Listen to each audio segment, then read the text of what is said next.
Vor langer, langer Zeit war einmal eine Gans. Die hat am Ufer vom Meer in einem schönen Wald gelebt.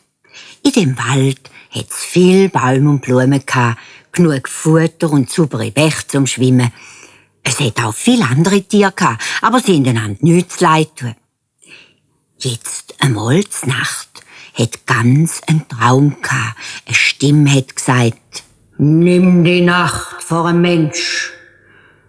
Er läuft auf 2 Beinen, hat keine Federn und kein Pelz. Nur ein paar dünne Hörle auf dem Kopf.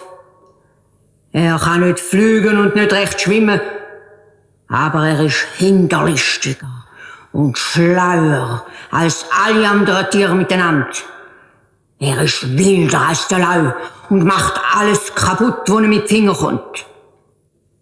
Die grössten Meerungkühe kann er fangen, sogar der Walfisch.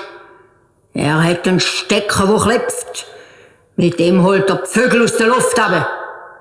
Sogar den Elefanten kann er befehlen. Er sägt ihnen die Stosszähne ab und macht Werkzeug draus. Kein Tier ist vor einem Mensch sicher. Pass auf! Pass auf!» Wo ganz verwacht ist es ihr nie mehr wohl gsi. Sie ist von einem Ort zum anderen geflattert, ist vor jedem Blättli verschrocken, wo von einem Baum gefallen ist, und zuletzt hat sie sich auf den Weg gemacht in ein anderes Land.